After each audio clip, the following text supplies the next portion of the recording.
Continuando, versículo 17. Então o sumo sacerdote e todos os seus companheiros, membros do partido dos saduceus, guardem isso, ficaram cheios de inveja. Por isso, mandaram prender os apóstolos e colocaram numa prisão pública. Mas durante a noite, um anjo do Senhor abriu as portas do cárcere, levou-os para fora e disse: dirijam-se ao templo e relatem ao povo toda a mensagem desta vida. Ao amanhecer, eles entraram no pátio do templo, como também haviam sido instruídos, e começaram a ensinar ao povo. Quando chegaram o sumo sacerdote e seus companheiros, convocaram o sinédrio, toda a assembleia dos líderes religiosos de Israel, e mandaram buscar os apóstolos na prisão. Todavia, ao chegarem à prisão, os guardas não os encontraram ali. Então voltaram e relataram: encontramos a prisão trancada com toda a segurança, com os guardas diante das portas, mas quando abrimos não havia ninguém. Diante desse relato, o capitão da guarda do templo e os chefes dos sacerdotes ficaram perplexos, imaginando o que teria acontecido. Nesse momento, chegou alguém e disse: os homens que os senhores puseram na prisão estão no pátio do templo, ensinando o povo. Então, indo para lá com os guardas, o capitão trouxe os apóstolos, mas sem o uso de força, pois temiam que o povo os apedrejasse. Tendo levado os apóstolos, apresentaram-no ao sinédrio para serem interrogados pelo sumo sacerdote, que lhes disse: demos ordens expressas a você para que não ensinassem neste nome. Todavia, vocês encheram Jerusalém com sua doutrina, e os que querem tornar-se culpados deste sangue desse homem. Todavia, vocês encheram Jerusalém com sua doutrina, e nos querem tornar culpados do sangue deste homem. Pedro e os outros apóstolos responderam: é preciso obedecer antes a Deus do que aos homens. O Deus de nossos antepassados ressuscitou Jesus, a quem os senhores mataram, suspendendo-o num madeiro. Deus o exaltou, colocando-o à sua direita como príncipe e salvador, para dar a Israel arrependimento e perdão dos pecados. Nós somos testemunhas dessas coisas, bem como o Espírito Santo que nos concedeu que lhes obedecessem. Deixa eu parar aqui rapidinho. A Bíblia vai falar que a igreja continuava trabalhando, Pedro e os apóstolos continuavam ensinando, e eles foram presos, tá? Eles foram presos.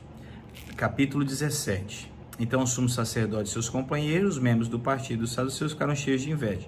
Por isso mandaram prender os apóstolos. Então veja bem, os apóstolos aqui estavam presos por uma turma chamada saduceus. Vamos entender porque a Bíblia fala de saduceus, fariseus, né? Jesus vai falar disso, mas vamos entender quem são os saduceus. Bom, os saduceus, eles eram uma parte importante na estrutura eclesiástica, tá bom? Daquilo que era a religião judaica da época. Os saduceus, eles eram uma seita, e eles começaram no século II a.C. e foram até o ano 70 depois de Cristo, quando Jerusalém foi destruída, queimada. Eles faziam parte do alto escalão da sociedade e eles cumpriam funções. Quais funções? Funções políticas, sociais, religiosas. Um exemplo, a manutenção do templo era a responsabilidade deles. Qual era o problema deles? Eles não criam na ressurreição, não criam em anjos e nem espíritos. E olha só, gente, que coisa interessante. Olha como Deus ele gosta de trazer loucura àqueles que são sábios. Falei para vocês aqui que eles não criam, né, em anjos, não criam na ressurreição e nem nos espíritos. Mas quem foi que foi lá na prisão e tirar os apóstolos da prisão? A Bíblia relata um anjo. Então aqui Deus intervém, ok, a favor da igreja, mostrando aquilo que os religiosos são contra, provando aos religiosos que a religião não leva nada e nem lugar algum, ok? Mas olha só, sobre os saduceus, vamos lá. Eles administravam o Estado internamente, representavam o Estado internacionalmente, participavam dos sinédrios, que eram assembleias de os pensadores e políticos, ok, da religião judaica. Eles coletavam impostos, eles equipavam e lideravam exércitos, regulamentavam relações com o Império Romano, mediavam queixas domésticas. Então não eram qualquer um.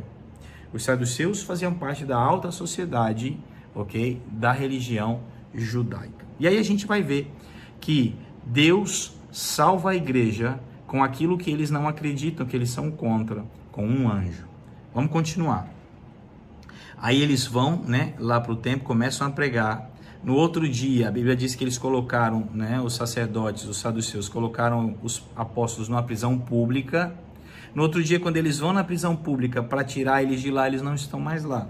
E aí eles descobrem que eles estão no templo ensinando o povo sobre Jesus, né? E eles falam, olha, porque a gente viu isso em Atos 3, nós já tínhamos proibido vocês de falarem de Jesus, por que vocês estão falando novamente? E aí Pedro começa a questioná-los, a dar respostas para ele, dizendo, o Jesus que vocês ressuscitaram, é nesse nome que a gente está fazendo os milagres. Vamos lá, versículo 25. Nesse momento chegou alguém e disse, os homens que os senhores puseram na prisão estão no pátio do templo, ensinando ao povo. Então, indo lá com os guardas, o capitão trouxe os apóstolos, mas sem os da força. Eu já li isso. E aí eles questionam e Pedro responde assim, é preciso obedecer antes a Deus do que aos homens. O Deus de nossos antepassados ressuscitou Jesus, a quem vocês mataram, prendendo no madeiro. Deus os exaltou, colocando à sua direita como príncipe e salvador, para dar a Israel arrependimento dos seus pecados. Nós somos testemunhas dessas coisas, bem como o Espírito Santo que Deus concedeu que lhe obedecesse. E aí, ouvindo isso, eles ficaram furiosos e queriam matá-los. Eles quem? Os saduceus, queriam matar os apóstolos. Mas um fariseu chamado Gamaliel, mestre da lei, respeitado por todo o povo, levantou-se no sinédrio e pediu que os homens fossem retirados por um momento. E então lhes disse, israelitas, considerem cuidadosamente o que pretendem fazer a esses homens. Há algum tempo apareceu Teudas, reivindicando ser alguém, e cerca de 400 homens se juntaram a ele. Ele foi morto, todos os seus seguidores se dispersaram e acabaram em nada. Depois dele, nos dias do recenseamento, apareceu Judas, o galileu, que liderou um grupo de rebelião. Ele também foi morto e todos os seus seguidores foram dispersos. Portanto, nesse caso, eu os aconselho, deixem esses homens em paz e soltem-nos. Se o propósito ou atividade deles for de origem humana, fracassará. Se proceder de Deus, vocês não serão capazes de impedi-lo, pois se acharão lutando contra Deus. Eles foram convencidos pelo discurso de Gamaliel. Chamaram os apóstolos e mandaram açoitá-los. Depois ordenaram que não lhes falassem o nome de Jesus e os deixassem sair em liberdade. Os apóstolos saíram do sinédrio, alegres por terem sido considerados dignos de serem humilhados por causa do nome. Todos os dias no templo e de casa em casa, não que deixavam de ensinar e proclamar a Jesus Cristo. Aqui aparece uma nova seita, ok? Dentro do judaísmo, chamada os fariseus. Estes eram um pouco menos da alta sociedade como os saduceus, mas eram os grandes estudiosos, tanto que Gamaliel, ele é indicado na Bíblia como um dos mais estudiosos da Bíblia. Paulo vai dizer que ele foi ensinado aos pés de Gamaliel. Tamanha a relevância de Gamaliel no ensino judaico da época. E o mais importante aqui, Gamaliel fala, preste atenção, já vieram outros antes de Jesus, e eles morreram, e aquilo que eles estavam levantando sumiu, a ideia que eles estavam levantando acabou com eles. Nós temos que entender que vamos deixar eles embora, porque se não forem de Deus, eles vão desaparecer como os outros apareceram. Mas se forem de Deus, nós poderíamos estar lutando contra Deus? Caberá a nós lutar contra Deus? Olha que coisa interessante. Um fariseu falando isso. E a Bíblia diz que esses apóstolos então foram liberados, mas antes, olha que coisa interessante, antes eles mandaram açoitar os apóstolos.